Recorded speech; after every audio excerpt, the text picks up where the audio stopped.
Right now, somewhere in your life, there is a relationship quietly falling apart. Not because of money, not because of distance, and not because anyone stopped caring. It's falling apart because of something so small, so invisible, that almost nobody notices it happening. A missed tone, a rushed reply, a conversation where one person was talking, and the other person was only waiting for their turn to speak. You've felt it before. Maybe with a spouse who stopped really listening. Maybe with a grown child who calls less and less. Maybe with a coworker who nods along in meetings but never actually hears a word you say. And here's the uncomfortable truth. Most people go their entire lives believing they are good communicators, when in reality, they have simply never been taught what real communication looks like. This is Jim Rohn Motivation, and today we are going to change that for you. Because the ability to communicate, truly communicate, is not a soft skill. It is the skill. It is the difference between a marriage that grows closer with every passing year and one that slowly drifts into silence.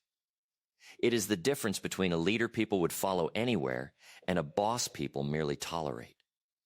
It is the difference between an idea that changes the world and an idea that dies quietly in a notebook, never spoken, never shared, never understood. Jim Rohn spent decades studying what separates people who build extraordinary lives from people who stay stuck. And again, the answer came back to this one thing: how well they communicate with the people around them. You were never given a manual for this.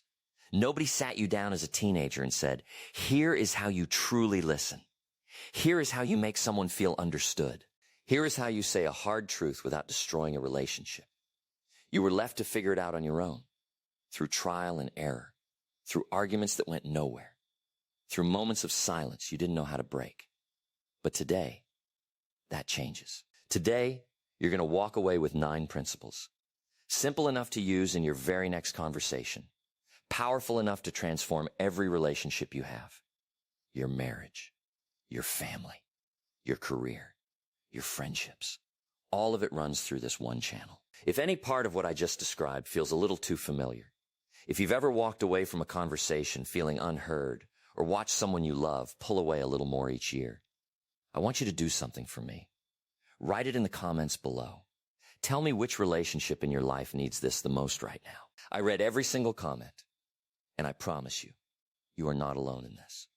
So many people carrying the exact same quiet ache, wishing someone in their life would simply listen a little better, or wishing they knew how to be that person for someone else. Because here's what I need you to understand before we go any further.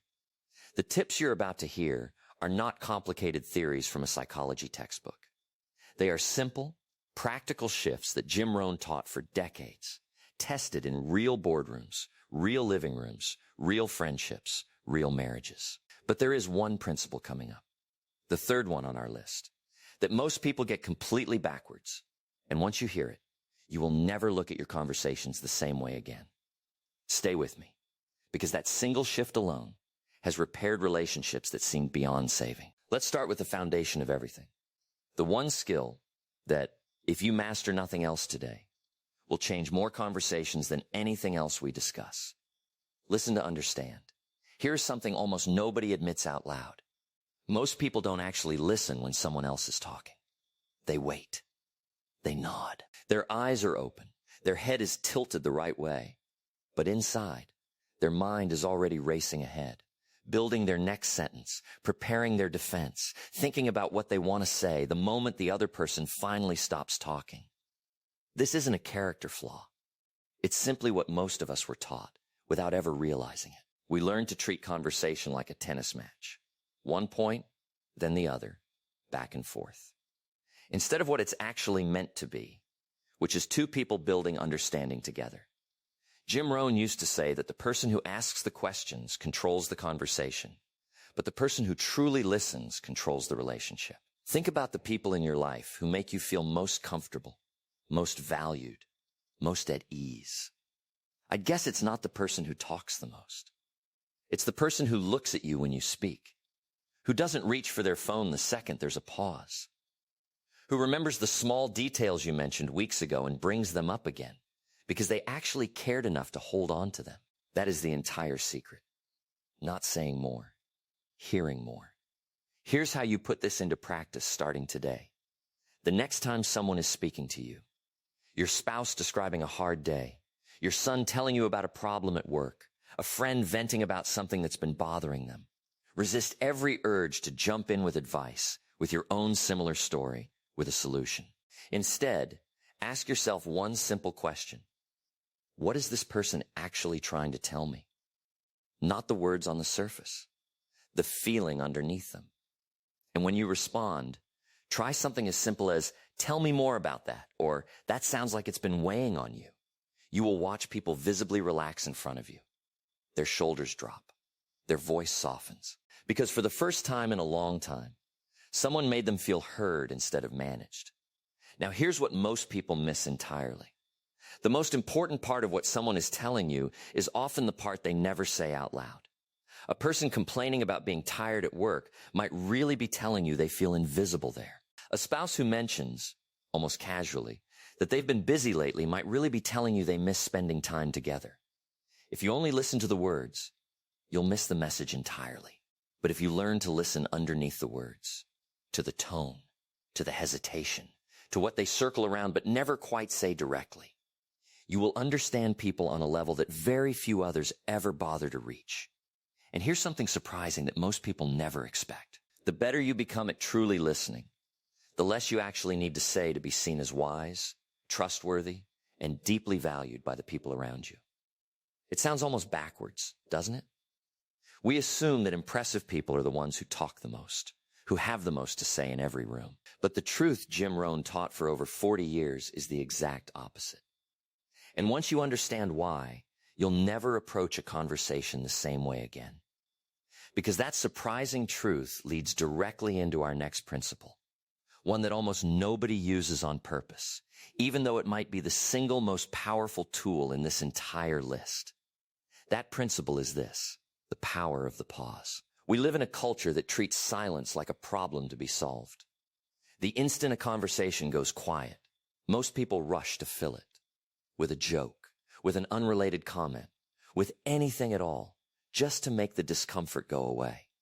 But here's what Jim Rohn understood decades before it became fashionable to talk about mindfulness and presence.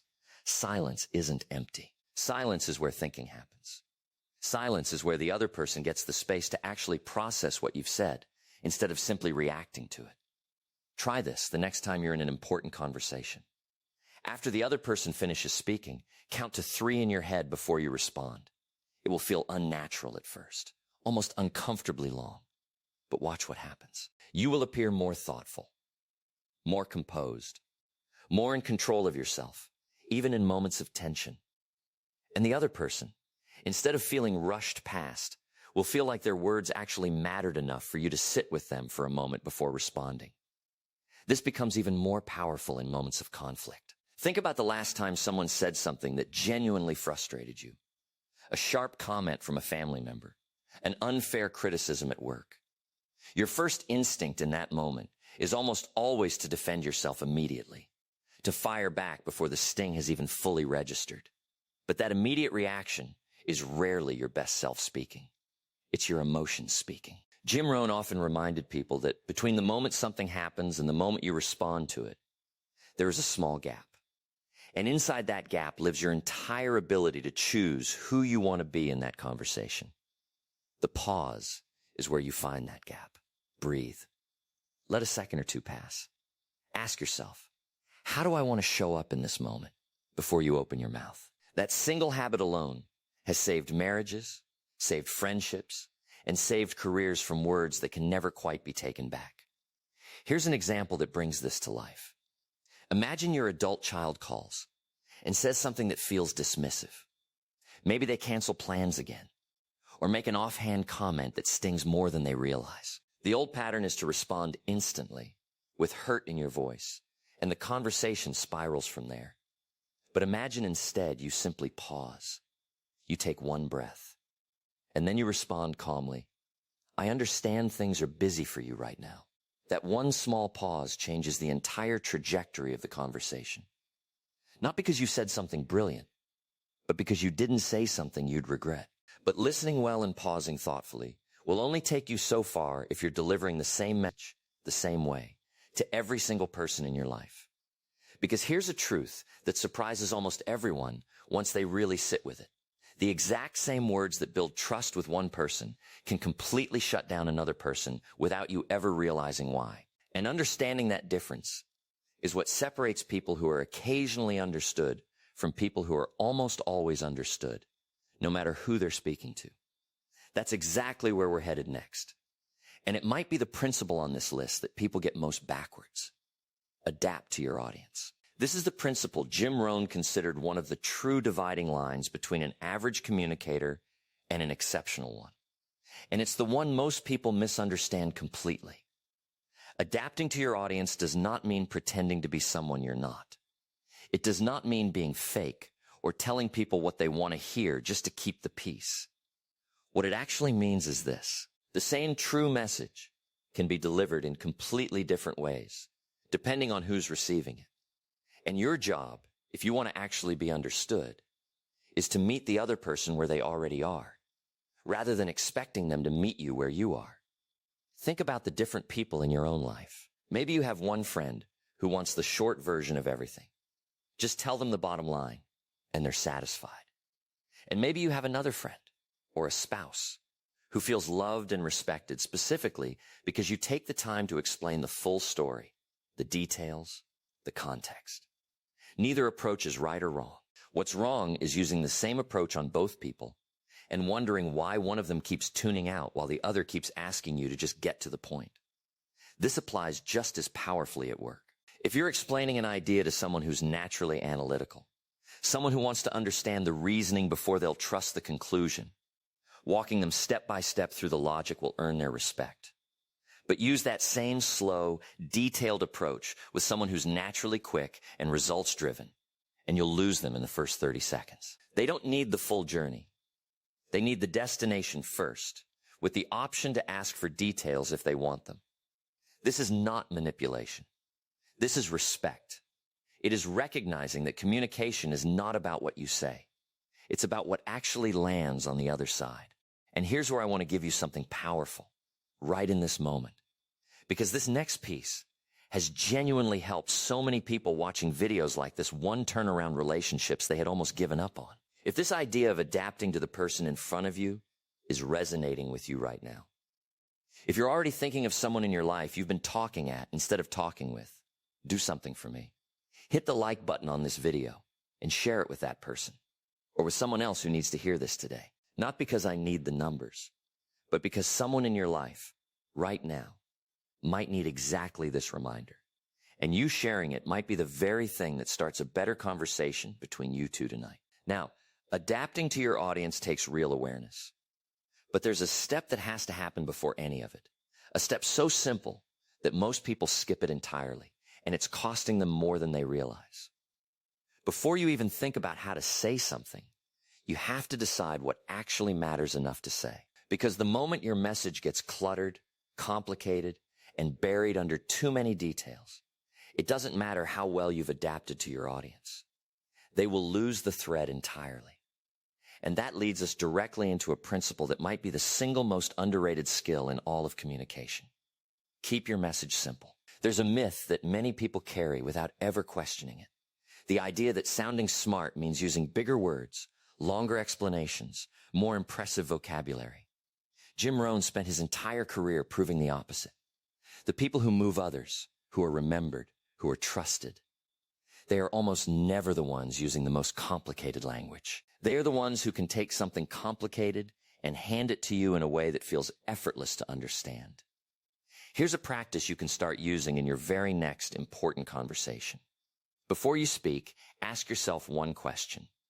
If this person remembers only one thing from what I'm about to say, what should it be?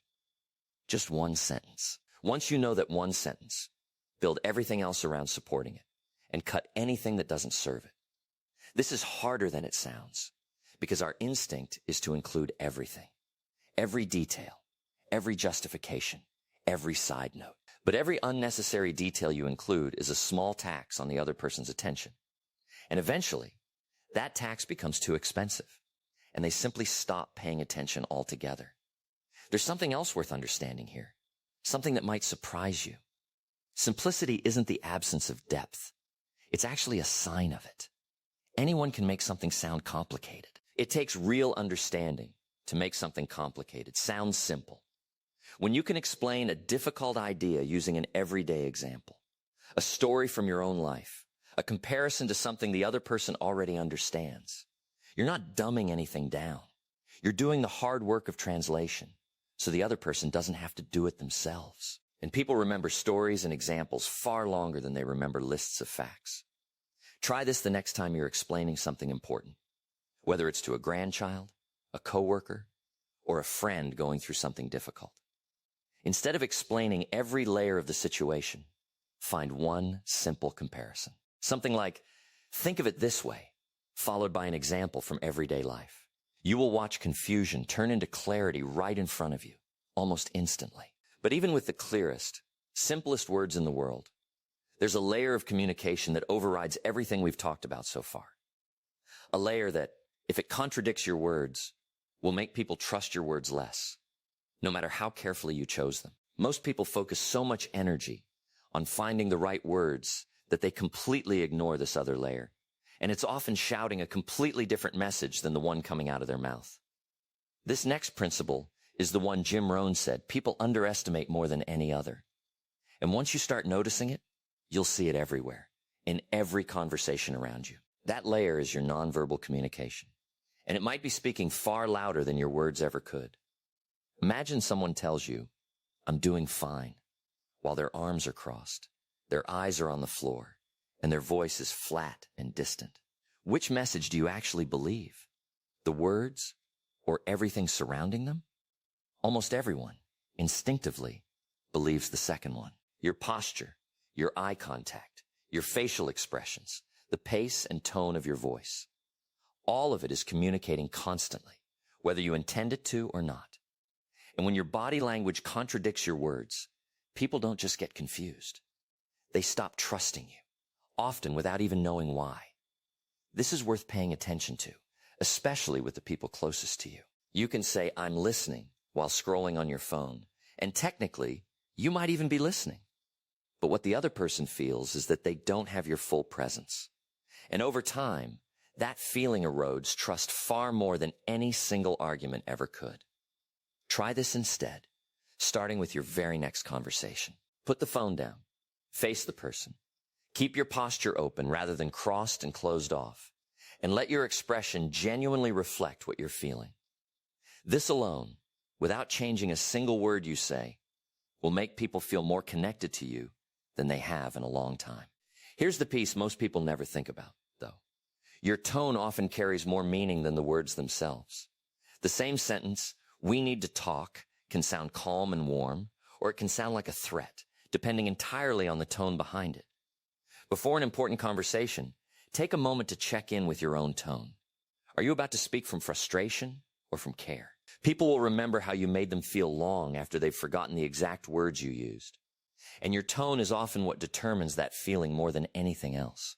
Now here's the moment I promised you earlier, the shift that ties every single one of these principles together, and the one thing that determines whether people trust you, not just in this one conversation, but in every conversation you'll ever have with them. Everything we've discussed so far, listening, pausing, adapting, simplifying, your body language and tone, all of it is undone the moment your actions stop matching your words. You can say all the right things, use every technique perfectly, and still lose someone's trust completely if what you do doesn't line up with what you said. If you promise to call someone back, call them back. If you say someone's opinion matters to you, actually make space for it the next time they share one. If you tell your children that honesty matters in your family, let them watch you be honest, especially when it's difficult. Nobody expects you to be perfect. Everyone stumbles. Everyone falls short sometimes. What separates trustworthy people isn't the absence of mistakes. It's what they do afterward. They acknowledge it. They don't make excuses. They repair it. Over time, that consistency between your words and your actions becomes the strongest form of communication there is, stronger than any technique, any script, any perfectly chosen phrase. Jim Rohn taught for decades that communication isn't about sounding impressive. It's about creating real understanding between people. Understanding that builds trust, strengthens relationships, and allows your ideas to actually reach the people who need them. You don't need to master all 9 of these principles overnight. Choose just one. Maybe it's truly listening without planning your response, or pausing before you react, and practice it in your very next conversation. Then choose another. Little by little, these become part of who you are, and the people around you will feel the difference before you even notice it changing yourself. Every single conversation you have from this point forward is a new chance to apply what you've learned today. A chance to make someone feel truly heard. A chance to say a hard truth with more grace. A chance to build a little more trust than existed the day before. That is what Jim Rohn spent his life teaching. And that is the invitation in front of you right now. If this video helped you see communication in a new light, if you want more content like this, content built on principles that can genuinely change the way you connect with the people you love, subscribe to this channel and turn on the notification bell so you never miss the next lesson. Because the way you communicate isn't just a skill. It's the thread that runs through every relationship, every opportunity, and every meaningful moment of your life. And starting today, you have the tools to make that thread stronger than ever before.